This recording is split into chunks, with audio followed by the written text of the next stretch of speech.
Harley-Davidson brings the Revolution models back to the United States. Let's talk about that. Let's get cracking.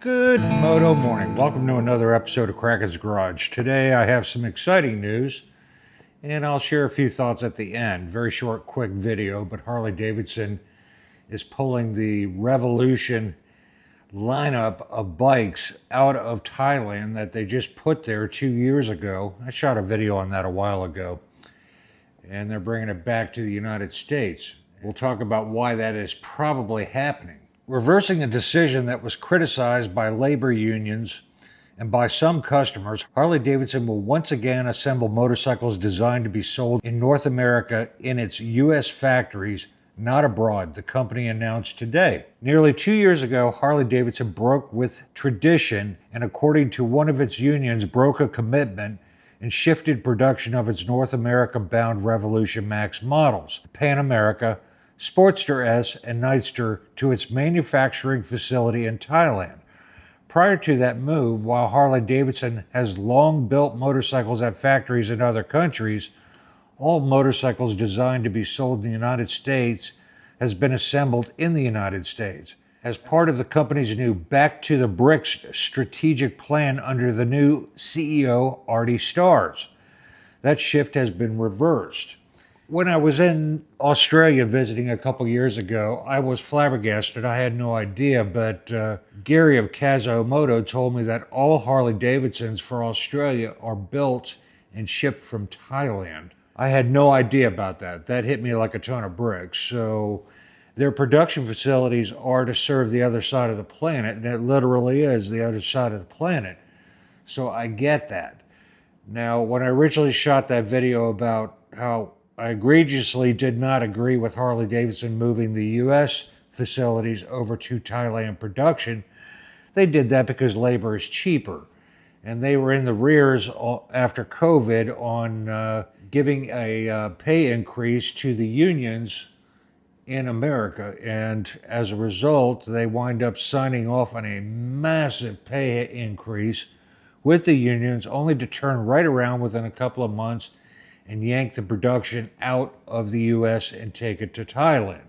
That's my opinion. Take it with a grain of salt on why they did. They were dodging massive labor increases. This move returns machining, powertrain assembly, painting, and final vehicle assembly work to our facilities in Pennsylvania, Wisconsin, supporting dozens of additional American manufacturing and union jobs.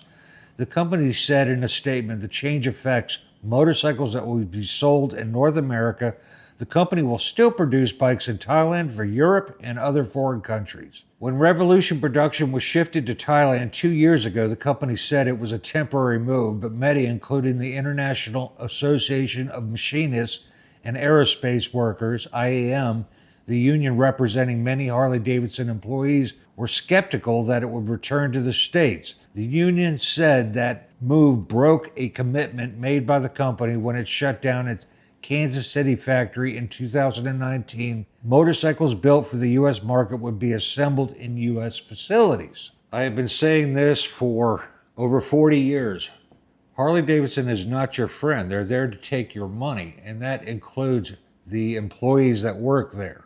They will do what they have to do to reap the benefits and put loot in their suit to the board of directors around that table. I have watched this over and over and over for decades. It sounds like I'm banging on Harley. I'm not. This is big business, and this is how big businesses are run in this country. Harley-Davidson is not doing anything out of the ordinary. I think what they serve up with the heritage and culture of the 120-year-old brand plus is a brotherhood, and let's all stick together and we'll succeed as a team and move forward, is a long reach. It has nothing to do with you and your heritage and your loyalty to the brand.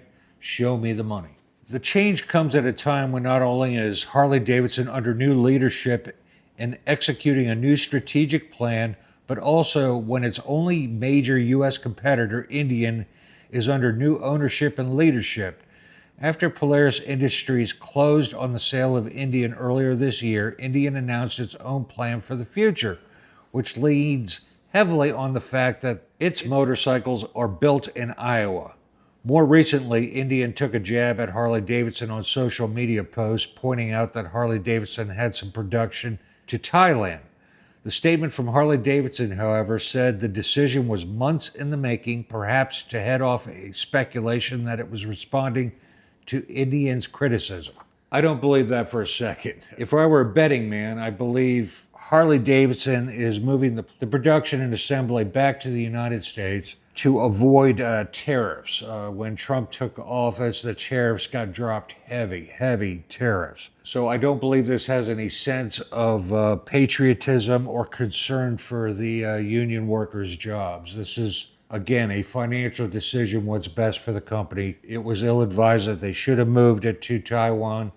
Now it's time to pay the piper. The cost of those bikes will most likely go up because of that labor agreement that was signed off about 2 years ago by Harley-Davidson. The Trump administration changes to the U.S. trade policy, combined with shifts in the global trade environment, have created new opportunities for companies to invest in domestic manufacturing. For Harley-Davidson, under the new CEO, Artie Starrs, this means we are able to lean even further into our American manufacturing footprint and build more motorcycles here at home. This decision, which has been months in the making, reflects our commitment to strengthening Harley-Davidson's manufacturing base for the long term. So let me hear your thoughts in the comments down below. Is this a case of Harley-Davidson truly in their heart saying, all right, let's bring it back to the U.S. and strengthen our economy and add jobs to the United States and keep it born in the USA? Or is this a case of dodging tariffs and another chess move being branded as patriotism? Let me know your thoughts down below. And remember, folks, go riding because it's good for you, and I'll see you in the next one. Peace.